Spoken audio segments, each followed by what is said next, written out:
আচ্ছা, এই যে ঠান্ডা যুদ্ধের প্রাথমিক আলোচনা আমি আগের পর্বে করলাম, যে ঠান্ডা যুদ্ধ বলতে আমরা ঠিক কি বুঝছি বা কোন রাজনৈতিক পরিস্থিতিতে কি কারণে ঠান্ডা যুদ্ধের সূচনা হয়েছিল। এই পর্বে আমি আলোচনা করব যে এই যে প্রায় 4.5 দশক ধরে ঠান্ডা যুদ্ধ চলল, প্রায় 45 বছর, এই ঠান্ডা যুদ্ধের যে গতি প্রকৃতি সেটা কি সবসময় একই রকম ছিল? অর্থাৎ 45-এর পর থেকে একেবারে 90-এর দশকের সূচনায় 91 সালে সোভিয়েত ইউনিয়নের পতনের সময় পর্যন্ত যে সময়, সেই সময়কালে ঠান্ডা যুদ্ধের যে তীব্রতা, অর্থাৎ এই যে উত্তেজনার যে বাতাবরণ, সেটা কি একই রকম ছিল, না কখনো এই উত্তেজনা বেড়েছে, কখনো এই উত্তেজনা কমেছে? অবশ্যই তাই। এই ঠান্ডা যুদ্ধকে যদি আমরা বিশ্লেষণ করি তাহলে আমরা দেখতে পাবো সোভিয়েত ইউনিয়ন এবং আমেরিকা যুক্তরাষ্ট্রের মধ্যেকার যে বৈরিতা বা শত্রুতার সম্পর্ক, সেটা কিন্তু চিরকালীনভাবে এই 4.5 দশকে এক পথে এগোয়নি। কখনো কখনো কিন্তু বন্ধুত্বের মতো পরিস্থিতিরও সৃষ্টি হয়েছে, বা উত্তেজনা কমিয়ে দুটো রাষ্ট্রই কিন্তু চেয়েছে যে একটা আপাত শান্তির সূচনা হোক।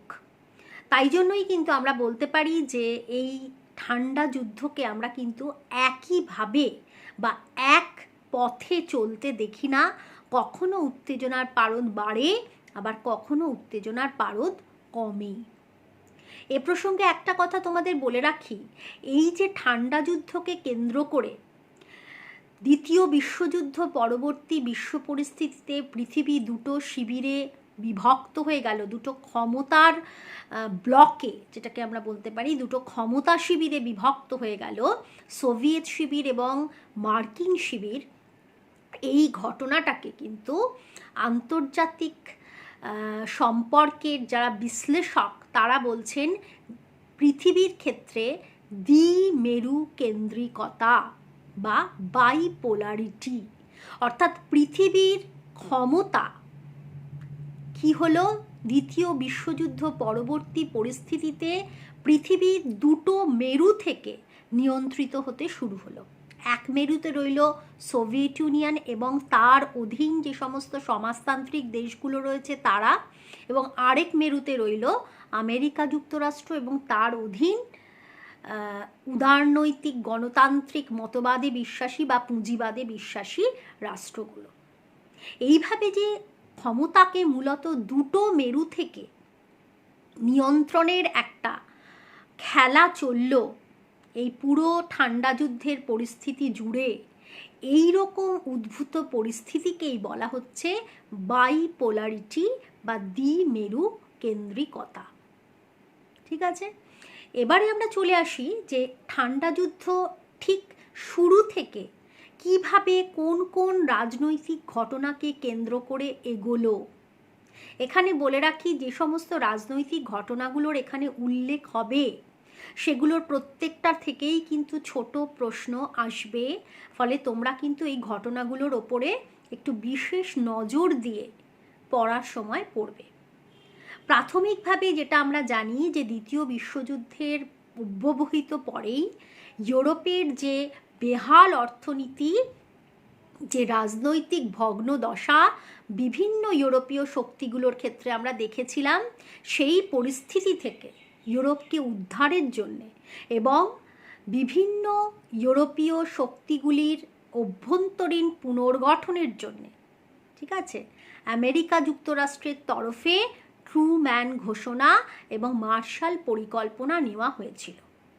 এই ট্রুম্যান ঘোষণা এবং মার্শাল পরিকল্পনা, এই দুটোর মূল উদ্দেশ্যই ছিল ইউরোপ জুড়ে সমাজতন্ত্রের প্রসারকে রোধ করা। কারণ তার অনেক আগেই 1917-এ কিন্তু সোভিয়েত ইউনিয়নের রুশ বিপ্লব ঘটে গিয়েছে এবং সোভিয়েত ইউনিয়ন পৃথিবীর সব থেকে প্রথম সমাজতান্ত্রিক দেশ হিসেবে নিজেকে প্রতিষ্ঠিত করেছে, এবং সমাজতান্ত্রিক মতাদর্শের যে একটা মাস অ্যাপিল, যেটাকে আমরা বলতে পারি একটা জনমোহিনী একটা যে আবেদন রয়েছে, সেটাতে কিন্তু কিছুটা হলেও ভীত ছিল আমেরিকা যুক্তরাষ্ট্র, এবং আমেরিকা যুক্তরাষ্ট্রের অনুসৃত যে উদারনৈতিক গণতান্ত্রিক মতাদর্শ, যেটাকে আমরা লিবারেল ইডিওলজি বলি বা পুঁজিবাদ বলি, সেটা যে সুসম্পূর্ণভাবে সমাজতন্ত্রের বিপরীত একটা ধারণা, এটা বলার কিন্তু অবকাশ আর নেই। কারণ আমরা কিন্তু এর আগেই জানি যে উদারনীতিবাদের মূল কথা কী আর সমাজতন্ত্রের মূল কথা কী। ফলে দুটো যে সম্পূর্ণ দুটো বিপরীত মতাদর্শ, সেটা অবশ্যই আমরা জানি। সেক্ষেত্রে আমেরিকা যুক্তরাষ্ট্রের তরফে সবসময় এটা চেষ্টা ছিল যে যাতে ইউরোপের এই যে একটা ভগ্নপ্রায় অর্থনৈতিক রাজনৈতিক পরিস্থিতি, একটা দুর্বল দশা, এই দশার সুযোগ নিয়ে যাতে সমাজতন্ত্র সেখানে নিজের প্রসার ঘটাতে না পারে। মূলত এই উদ্যোগ থেকেই কিন্তু আমরা দেখলাম ট্রুম্যান ঘোষণা এবং মার্শাল পরিকল্পনা 1948। উদ্দেশ্য কী ছিল? ইউরোপকে রাজনৈতিক এবং অর্থনৈতিকভাবে পুনর্গঠিত করা। এবং এরই আরেকটা আমরা মানে কি বলবো উদ্যোগ যেটা আমেরিকার তরফে আমরা দেখলাম, শুধুমাত্র রাজনৈতিক অর্থনৈতিকভাবে ইউরোপকে নিজের নিয়ন্ত্রণাধীনে নিয়ে আসা নয়, সামরিকভাবেও সে কিন্তু চাইল এই পশ্চিম ইউরোপকে নিজের নিয়ন্ত্রণাধীনে নিয়ে আসতে। এবং এই কারণেই 1949 আমরা দেখলাম যে সেখানে কিন্তু ন্যাটো গঠন হলো, নর্থ আটলান্টিক ট্রিটি অর্গানাইজেশন। এই ন্যাটো গঠনের উদ্যোগ ছিল কি? মূলত উদ্দেশ্যটা ছিল কি না, পশ্চিম ইউরোপের দেশগুলোকে নিয়ে এমন একটি সামরিক জোট গঠন করা যাতে এই জোটে থাকা কোনো রাষ্ট্র যদি বাইরের কোনো রাষ্ট্র দ্বারা আক্রান্ত হয়, তবে সবাই এক কাট্টা হয়ে, অর্থাৎ জোটে থাকা সমস্ত রাষ্ট্র একসঙ্গে তার বিরুদ্ধে প্রতিরোধ করে তুলবে। মূলত সমাজতান্ত্রিক সোভিয়েত ইউনিয়নের থেকে আক্রমণের ভয়েই কিন্তু এইভাবে নিজেদেরকে এককাট্টা করার একটা প্রয়োজন মার্কিন যুক্তরাষ্ট্র উপলব্ধি করেছিল এবং ন্যাটো গঠন করেছিল। তার এই ন্যাটোর একটা কি বলবো হিসেবে প্রতিরোধ হিসেবে আমরা দেখলাম সোভিয়েত ইউনিয়নের তরফেও কিন্তু সমাজতান্ত্রিক রাষ্ট্রগুলোকে নিয়ে আরেকটি সামরিক জোট গঠিত হয়েছিল, যেটা ওয়ারশো প্যাক্ট নামে পরিচিত, যেটা 1955 হয়েছিল। কিছুদিন পর এর পরপরই কি হলো, এই রকম পরিস্থিতিতে আরেকটা ঘটনা ঘটলো, সেটা হচ্ছে 1949 সোভিয়েত ইউনিয়ন পারমাণবিক শক্তিধর হয়ে গেল।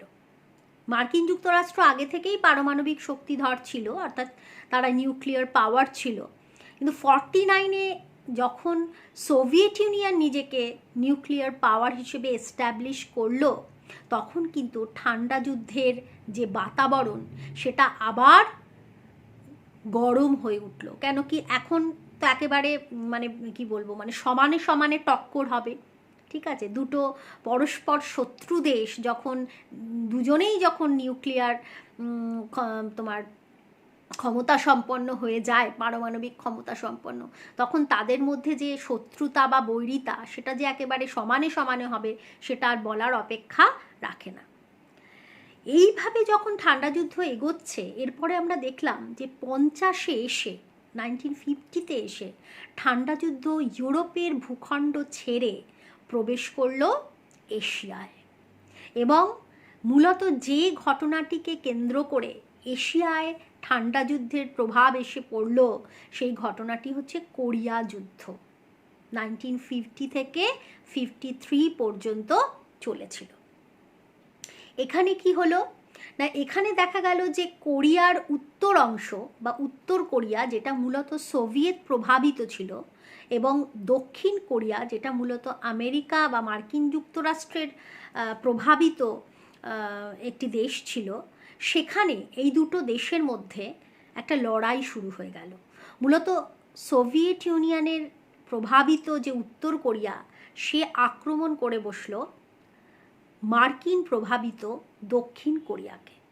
এবং এই যে সামরিক অভিযান একটা হলো এই দুটো প্রান্তের মধ্যে, উত্তর কোরিয়া এবং দক্ষিণ কোরিয়ার মধ্যে, তাতে কিন্তু আমরা দেখলাম সোভিয়েত ইউনিয়ন এবং আমেরিকার একটা প্রত্যক্ষ একটা যোগাযোগ তৈরি হয়ে গেল। এবং মূলত উত্তর কোরিয়া ও দক্ষিণ কোরিয়ার মধ্যে যে যুদ্ধ হলো সেটাকে বলা হয় প্রক্সি ওয়ার। অর্থাৎ আমরা চোখে দেখলাম যেন উত্তর কোরিয়া আর দক্ষিণ কোরিয়ায় যুদ্ধ করছে, কিন্তু মূলত উত্তর কোরিয়ার তরফে যুদ্ধ করছিল সমাজতান্ত্রিক দুনিয়া এবং দক্ষিণ কোরিয়ার তরফে কিন্তু যুদ্ধ করছিল পুঁজিবাদী দুনিয়া। এই যে ঘটনাটা আমরা দেখলাম, মূলত যেটা হলো সেটা হচ্ছে উত্তর কোরিয়ার এই যে একটা সামরিক অভিযান হলো দক্ষিণ কোরিয়াতে, সেটাকে একেবারেই পছন্দ করলো না আমেরিকা যুক্তরাষ্ট্র, এবং সম্মিলিত জাতিপুঞ্জের নিরাপত্তা পরিষদে সোভিয়েত ইউনিয়নের অনুপস্থিতিতে তারা একটা সিদ্ধান্ত পাশ করিয়ে নিল যে তারা সেখানে, অর্থাৎ কোরিয়াতে, দক্ষিণ কোরিয়াতে তারা কি করবে, ওই উত্তর কোরিয়ার সামরিক অভিযানকে অবরুদ্ধ করার জন্য ইউএনওর তরফে, সম্মিলিত জাতিপুঞ্জের তরফে বাহিনী প্রেরণ করা হবে। এবং সেখানে সেই বাহিনীর প্রধান হিসেবে একজন মার্কিন অফিসারকে, সামরিক অফিসারকে কিন্তু নিযুক্ত করা হলো, যেটা একেবারেই পছন্দ হলো না অবশ্যই সোভিয়েত ইউনিয়নের। এবং এই যুদ্ধে প্রথম আমরা দেখলাম যে সমাজতান্ত্রিক দুনিয়ার তরফে এশিয়ার প্রথম সমাজতান্ত্রিক দেশ হিসেবে কিন্তু চীন উত্তর কোরিয়াকে সাহায্য করল। এবং এই যে একটা গরম যুদ্ধের একটা পরিস্থিতি তৈরি হলো, যদিও সরাসরি সেখানে মার্কিন যুক্তরাষ্ট্র এবং সোভিয়েত ইউনিয়ন যুদ্ধ করলো না, কিন্তু দুটো পক্ষকে তারা সমর্থন দিল। এই পরিস্থিতিটাকেই বলা হচ্ছে কিন্তু প্রক্সি ওয়ার, যেটা 53 পর্যন্ত চলল। অর্থাৎ আমরা দেখলাম যে ঠান্ডা যুদ্ধের যে তোমার কি বলবো ভর কেন্দ্র, সেটা কিন্তু ইউরোপ থেকে আস্তে আস্তে শিফট করে গেল কোথায়, এশিয়াতে। এরপর 55 সালে আমরা এর আগেই যেটা উল্লেখ করলাম যে সোভিয়েত নেতৃত্বাধীন সমাজতান্ত্রিক দুনিয়া নিজেদের মধ্যে একটি সামরিক জোট গড়ে তুলেছিল, যেটা ওয়ারশো প্যাক্ট। এবং এই 55 সালেই কিন্তু জেনিভাতে একটা শীর্ষ সম্মেলন অনুষ্ঠিত হওয়ার কথা ছিল, যেখানে অবশ্যই এই দুটো মহাশক্তিধর দেশের রাষ্ট্রপ্রধানদের মিলিত হওয়ার কথা ছিল, কিন্তু এই ঠান্ডা যুদ্ধের আবহে কিন্তু সেটা ব্যর্থ হয়ে যায়, সেটা ঘটেনি। এর পরের যে ঘটনাটা ঠান্ডা যুদ্ধকে প্রভাবিত করলো সেটা হচ্ছে হাঙ্গেরির অভ্যুত্থান 1956-এ। হাঙ্গেরিতে কি হলো, হাঙ্গেরিতে এর আগেই একটা মানে কি বলবো একটা দোলাচল চলছিল, অভ্যন্তরীণভাবে একটা গণতান্ত্রিক নীতির সপক্ষে কিছু আন্দোলন সংগঠিত হচ্ছিল, যে আন্দোলনকে কিন্তু দমন করার জন্য সোভিয়েত ইউনিয়ন সেখানে সামরিক বাহিনী প্রেরণ করে। এবং এই যে সোভিয়েত ইউনিয়ন সেখানে সামরিক বাহিনী প্রেরণ করলো, এটাকে কিন্তু একেবারেই আমেরিকা যুক্তরাষ্ট্র ভালোভাবে নেয়নি। এবং হাঙ্গেরির ভেতর যে কমিউনিস্ট পার্টির মধ্যে যে বিভাজন ছিল, সেই বিভাজনকে কাজে লাগিয়ে তারা কিন্তু সেখানে কমিউনিস্ট বিরোধী নেতা ইমরে নেগিকে সমর্থন করতে শুরু করলো। এবং সোভিয়েত ইউনিয়ন তখন কি করলো, এই ইমরে নেগির বিরুদ্ধে কমিউনিস্ট নেতা ইয়াসিন কাদারকে সেখানে তোমার স্থলাভিষিক্ত করলো শাসক হিসেবে।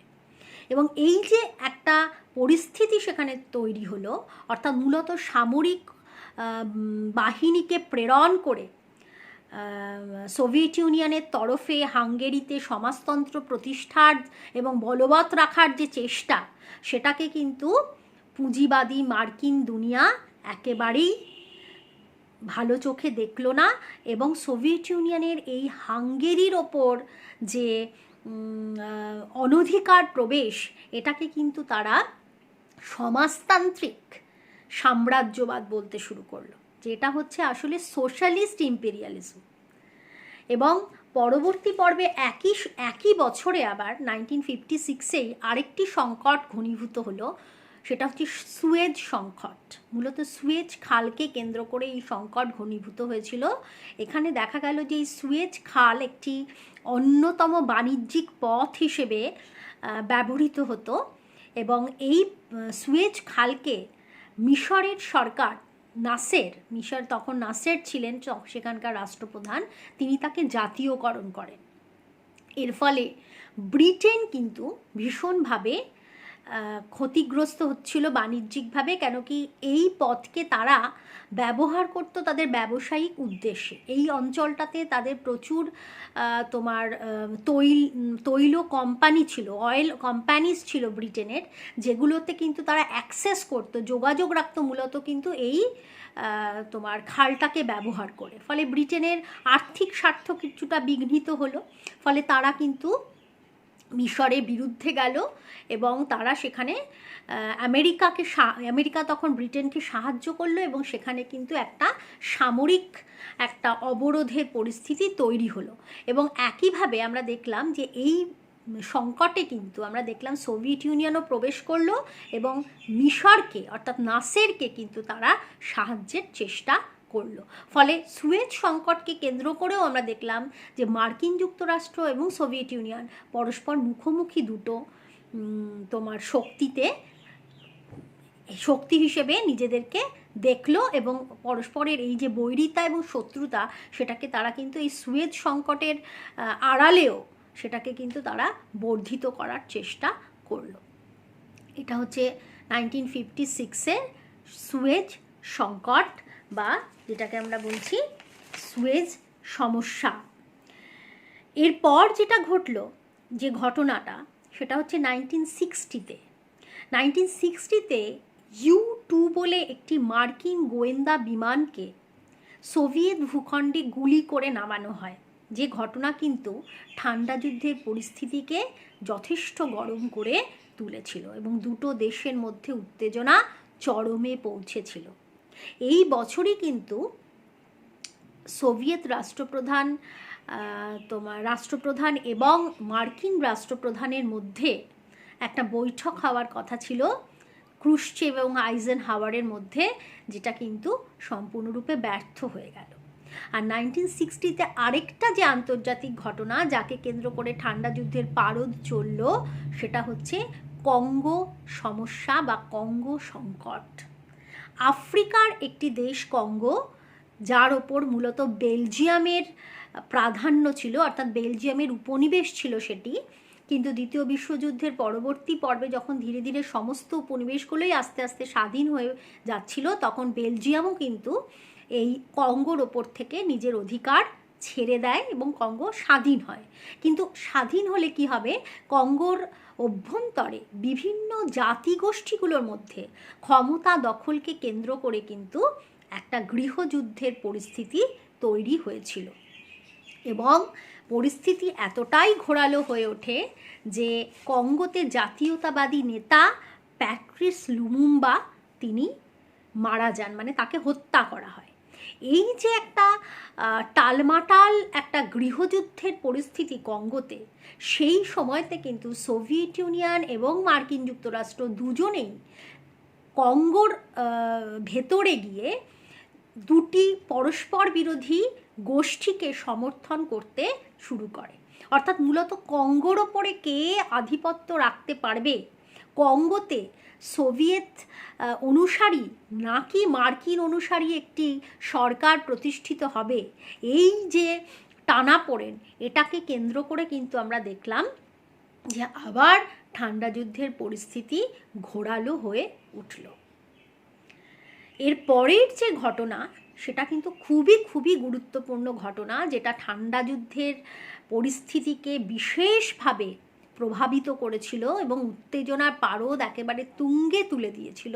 সেটা হচ্ছে কিউবান ক্রাইসিস বা কিউবা সংকট 1962।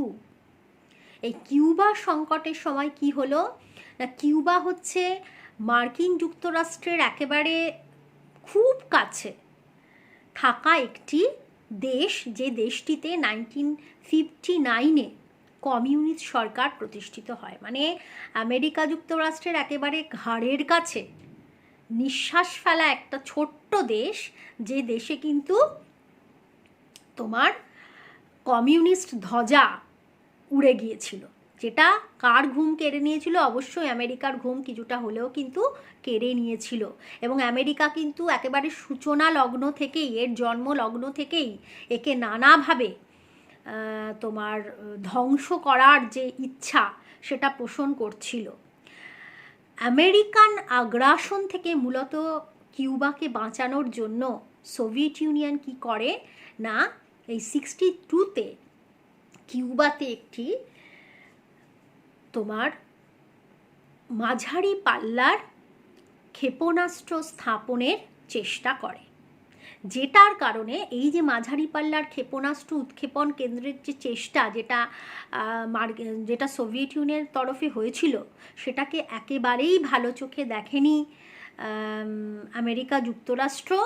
এবং আমেরিকা যুক্তরাষ্ট্র কিন্তু কিউবার যে আশপাশের যে সমুদ্র রয়েছে সেই সমুদ্রে তারা সামরিক অবরোধ তৈরি করে, যেটার কারণে কিন্তু একটা যুদ্ধের মতো পরিস্থিতি তৈরি হয়ে যায়।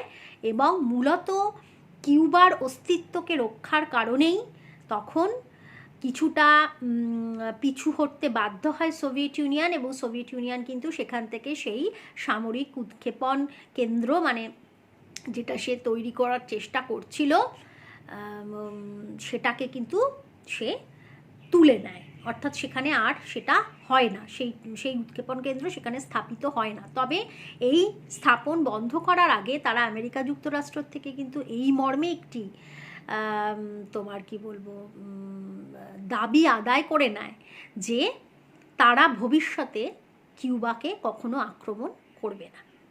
এইটা হচ্ছে কিউবান মিসাইল ক্রাইসিস, মানে এই যে ক্রাইসিসটাকে কেন্দ্র করে কিন্তু আমরা বলতে পারি যে ঠান্ডা যুদ্ধ একটা চরম পরিণতি লাভ করেছিল। অথচ দেখো এই 62তে যখন এরকম একটা প্রচণ্ড একটা উত্তেজনার পারদ উঠছে, আবার আমরা 63তে দেখছি দুটো রাষ্ট্রের তরফেই কিন্তু পারমাণবিক অস্ত্র পরীক্ষা রোধ চুক্তি হচ্ছে। ঠিক আছে, অর্থাৎ কখনো নরম কখনো গরম, এইভাবে কিন্তু ঠান্ডা যুদ্ধ এগিয়েছে। 1968-এ আবার আমরা দেখব যে চেকোস্লোভাকিয়া, সেই চেকোস্লোভাকিয়াতে কিন্তু একটা সোভিয়েত সামরিক অভিযান প্রেরণের ঘটনা ঘটে, ঠিক যেটা 1956-এ তারা হাঙ্গেরিতে করার চেষ্টা করেছিল, একইভাবে কিন্তু চেকোস্লোভাকিয়াতেও তারা সেই চেষ্টাটাই করলো। সেখানেও কিন্তু একটা গণতন্ত্রকামী আন্দোলন সংগঠিত হচ্ছিল, যাকে কিন্তু তারা সম্পূর্ণরূপে দমন করার জন্য সেখানে সামরিক বাহিনী প্রেরণ করে, যে ঘটনাকেও কিন্তু অবশ্যই মার্কিন যুক্তরাষ্ট্র ভালো চোখে দেখেনি। এবং এই ঘটনাটাকেও কিন্তু তারা একইভাবে সমাজতান্ত্রিক সাম্রাজ্যবাদ আখ্যা দিয়েছিল। অর্থাৎ এই যে পূর্ব ইউরোপের বিভিন্ন দেশগুলোর ওপর সামরিক বাহিনীর মাধ্যমে সমাজতন্ত্রকে চাপিয়ে দেওয়ার একটা চেষ্টা সোভিয়েত ইউনিয়নের তরফে চলছিল, সেটাকে কিন্তু বারবারই ঠান্ডা যুদ্ধের আবহে বিরোধিতা করে গেছে মার্কিন যুক্তরাষ্ট্র। কারণ মার্কিন যুক্তরাষ্ট্রের তখন কিন্তু বিদেশ নীতির মূল লক্ষ্যটাই ছিল কি, পৃথিবী জুড়ে সমাজতন্ত্রের প্রসারকে রোধ করা। এই হচ্ছে মোটামুটিভাবে 70 পর্যন্ত যেভাবে ঠান্ডা যুদ্ধ এগিয়েছে তার একটা চিত্র। এর পরের পর্যায়টা আমরা পরের তোমার ক্লাসে আলোচনা করছি।